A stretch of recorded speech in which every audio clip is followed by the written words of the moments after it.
السلام علیکم۔ آج پیر ہے مئی کی 9 تاریخ۔ پاکستان میں سر شام کے 7، بھارت میں 7:30، اور یہاں ہمارے اسٹوڈیوز کی گھڑیوں میں صبح کے 10 بج رہے ہیں۔ وائس آف امریکہ واشنگٹن کی اردو سروس سے میں ہوں خالد حمید، خبروں کے ایک بلٹن کے ساتھ۔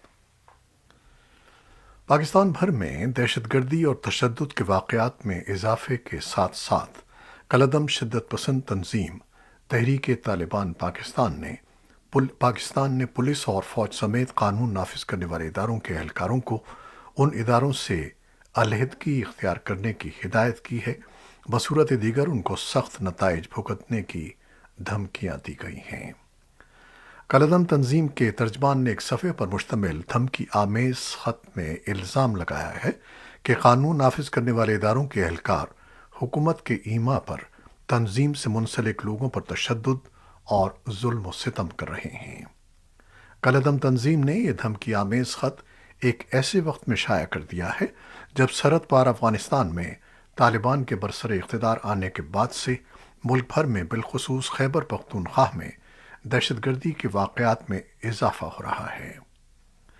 وزیر اعلیٰ کے مشیر برائے اطلاعات بیرسٹر محمد علی سیف نے کہا ہے کہ قانون نافذ کرنے والے ادارے دہشت گردی کے خاتمے اور لوگوں کی جان و مال کے لیے ہر وقت چوکس رہتے ہیں۔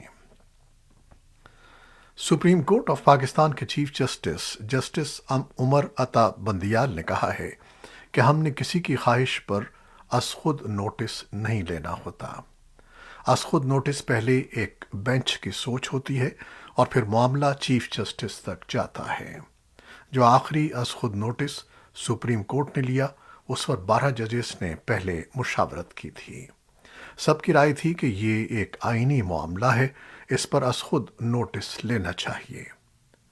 سپریم کورٹ آف پاکستان میں آرٹیکل 63A کی تشریح سے متعلق صدارتی ریفرنس پر سماعت عید کی تعطیلات کے بعد دوبارہ شروع ہوئی ہے۔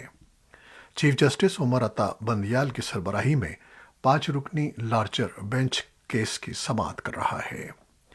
چیف جسٹس نے کہا کہ ہم نے آئین کی تشریح آج کے لیے نہیں، آنے والی نسلوں کے لیے کرنی ہے۔ آئین ایک زندہ دستاویز ہے۔ آرٹیکل 63 اور 64 دونوں میں سیٹ خالی ہو جاتی ہے، لیکن دونوں ایک نہیں ہیں۔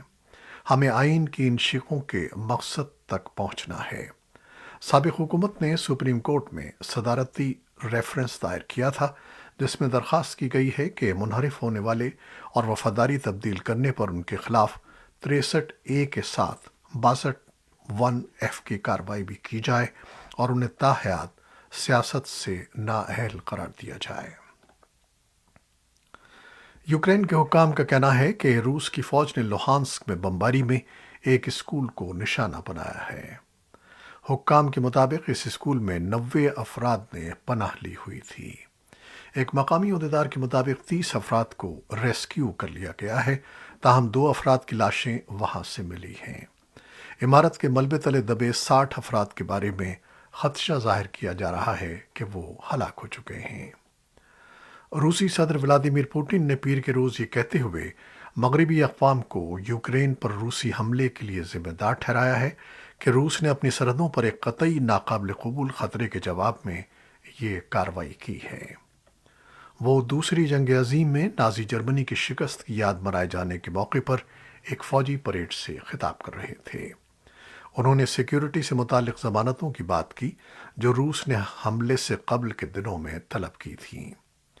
پوٹن نے یوکرین کے حملے کو ملک کو نازی اثر سے پاک کرنے کی ایک کارروائی قرار دیا، جبکہ یوکرین اور اس کے مغربی اتحادیوں کا کہنا ہے کہ پوٹن نے بلا جواز اور بلا اشتعال جنگ شروع کی ہے۔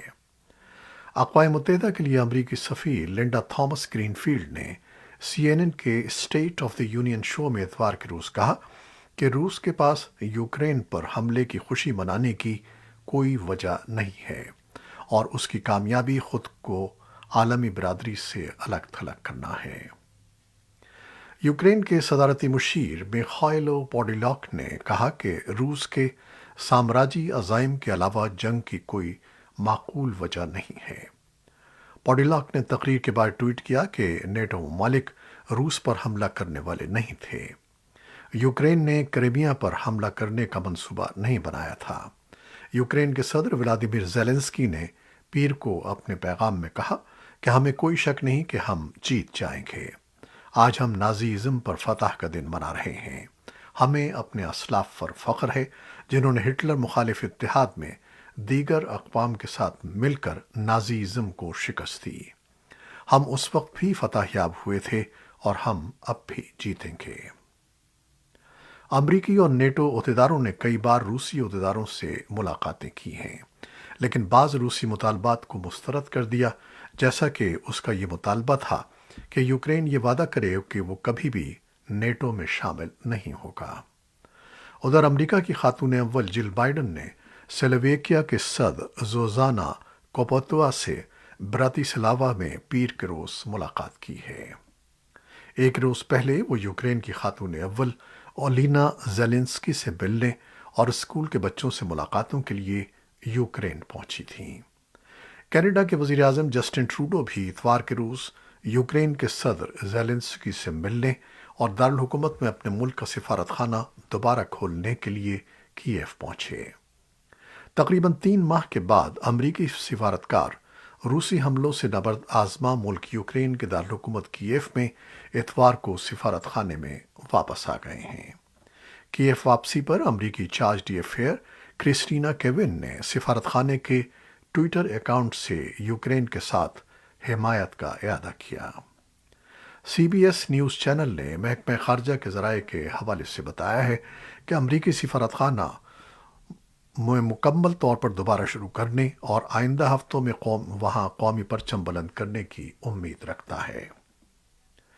پولینڈ میں احتجاجیوں نے اس وقت روسی سفیر سرگئی اینریوف کو سرخ پینٹ سے رنگ دیا جب انہوں نے وارسا میں سوویت ملٹری میموریل قبرستان میں ریڈ آرمی کے ان سپاہیوں کی قبروں پر پھول چڑھانے کی کوشش کی جو دوسری عالمی جنگ کے دوران مارے گئے تھے۔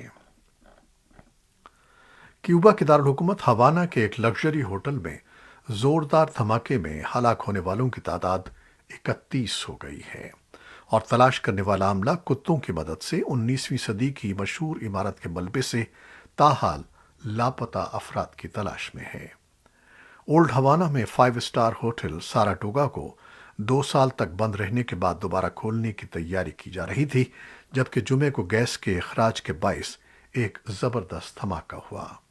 دھماکے سے تاریخی مارٹی تھیٹر اور کیلوری بیپٹسٹ چرچ سمیت قریبی عمارتوں کو نقصان پہنچا۔ طالبان کے خواتین کو سر سے پاؤں تک ڈھانپنے کے نئے حکم نامے سے متعدد افغان افراد کو خفا یا پھر خوفزدہ کر دیا ہے۔ اس حکم نامے کے جاری ہونے کے ایک دن کے بعد اتوار کے روز بہت سی خواتین کو دارالحکومت کابل میں دیکھا گیا جو روایتی لباس میں سر کو اسکارف سے ڈھانپتے ہوئے لمبے چوغے پہنے ہوئے تھیں، لیکن چہروں کو ڈھانپا نہیں گیا تھا۔ یہ واضح نہیں تھا کہ آیا یہ عادت کا اظہار تھا یا حکم نامے کی خلاف ورزی۔ یہ بھی معلوم نہیں کہ طالبان حکومت اس حکم نامے کو کب تک نافذ کرے گی۔ خواتین پر نئی پابندیوں کے نتیجے میں مغرب کی طرف سے شدید تنقید کی جا رہی ہے اور خیال ہے کہ اس سے طالبان قیادت میں سخت گیر اور عمل پسند نقطہ نظر رکھنے والوں کے درمیان تقسیم مزید گہری ہوگی۔ طالبان کے حجاب کے بارے میں اس اعلان پر کہ خواتین کو عوام میں آنے کے لیے اپنے چہرے کو ڈھانپنا چاہیے اور بلا ضرورت گھر سے باہر نہیں آنا چاہیے، بین الاقوامی رد عمل جاری ہے۔ افغانستان کے لیے امریکہ کے خصوصی مندوب تھامس ویسٹ نے کہا ہے کہ وہ افغانستان بھر کے عوام اور دنیا بھر میں اپنے ساتھیوں کے ساتھ اس تشویش میں شامل ہیں جو طالبان کی تازہ ترین پالیسیوں اور خواتین اور لڑکیوں کے حقوق پر سخت ترین پابندیوں کے بارے میں ہیں۔ اسی دوران افغانستان کے لیے یورپی یونین کے خصوصی نمائندے تھامس نکلسن نے ایک ٹویٹ میں کہا کہ انہوں نے طالبان کے وزیر خارجہ مولوی امیر خان متقی کو گزشتہ روز اقوام متحدہ کے ارکان کی اس شدید تشویش سے آگاہ کیا جو خواتین پر نئی پابندیوں کے بارے میں ہے۔ انہوں نے کہا کہ کل ایک ملاقات میں جس میں طالبان کے ای یو کے لیے مقرر کردہ قائم مقام وزیر خارجہ امیر خان متقی اور قائم مقام وزیر تعلیم منیر بھی شریک تھے، انہوں نے یورپی یونین اور جوزف بورول سے اس تشویش کا اظہار کیا۔ ایمنسٹی انٹرنیشنل نے بھی طالبان حکومت کی افغان خواتین کی آزادی اور حقوق پر سخت پابندیوں پر گہری تشویش کا اظہار کیا ہے اور ان احکامات کو فوری اور غیر مشروط طور پر واپس لینے کا مطالبہ کیا ہے۔ انہوں نے لڑکیوں کے سیکنڈری اسکول جلد کھولنے اور خواتین کے سیاسی اور سماجی کاموں میں شرکت کی اجازت کا بھی مطالبہ کیا۔ طالبان مخالف مزاحمتی فرنٹ نے دعویٰ کیا ہے کہ اس نے پنجشیر اور صوبے کے قریبی علاقوں میں طالبان کے ساتھ شدید لڑائی میں اس کو بھاری جانی نقصان پہنچایا ہے، لیکن طالبان نے صوبے میں کسی لڑائی کی تردید کی ہے۔ مزاحمتی فرنٹ کے ایک ترجمان صبغت اللہ احمدی نے ایک ٹویٹ میں لڑائی کی تازہ خبریں دی ہیں کہ پچھلے 24 گھنٹے میں ان کے فرنٹ نے پل حصار، خیبر درہ اور اندراب کے درجار کے میدان کارزار کو طالبان قابضوں کے لیے دوزخ بنا دیا ہے۔ طالبان نے ایسی کسی لڑائی کی تردید کی ہے۔ آزاد ذرائع سے بھی ان دعووں کی تصدیق نہیں ہو سکی ہے۔ عدالت عالیہ لاہور نے جامعہ پنجاب سے مبینہ طور پر حراست میں لیے گئے طالب علم کی بازیابی کی درخواست پر پولیس سے جواب طلب کر لیا ہے۔ عدالت نے پولیس کو ریکارڈ پیش کرنے کی ہدایت کی ہے۔ پنجاب یونیورسٹی سے مبینہ طور پر حراست میں لیے گئے طالب علم کی بازیابی کی درخواست پر سماعت کرتے ہوئے جسٹس طارق ندیم نے پولیس سے طالب علم کو حراست میں لیے جانے کا ریکارڈ طلب کر لیا۔ عدالتی حکم پر سی سی پی او لاہور نے بلوچ طالب علم بابا گر امداد کے مبینہ طور پر حراست میں لیے جانے پر عدالت میں رپورٹ جمع کرا دی ہے۔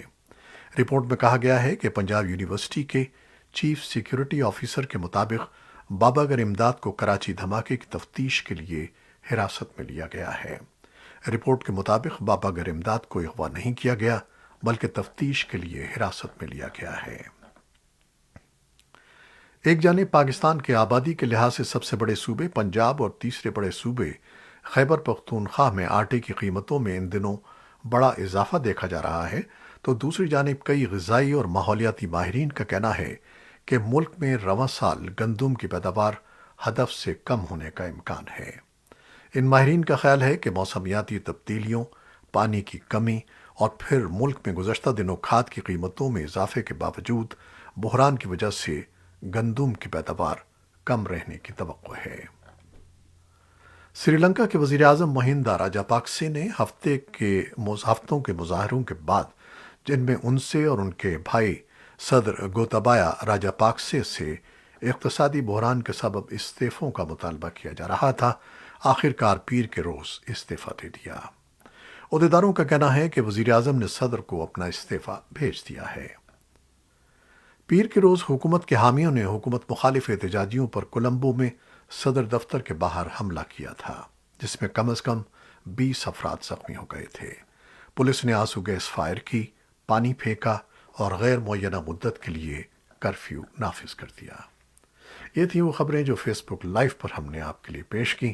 ہماری ویب سائٹ، یوٹیوب اور پوڈ کاسٹ پر یہ بلیٹن آپ کے لیے پوسٹ کر دیا جاتا ہے۔ آپ ہمارے بلیٹن کو شیئر کرتے ہیں اور اپنے کمنٹس میں اپنی محبتوں اور دعاؤں کا اظہار کرتے ہیں۔ اس کے لیے ہم آپ کے فرداً مشکور ہیں۔ اپنی ان دعاؤں کو اور ان محبتوں کو جاری رکھیے گا۔ خالد حمید کو اب اجازت دیجیے گا۔ اللہ حافظ۔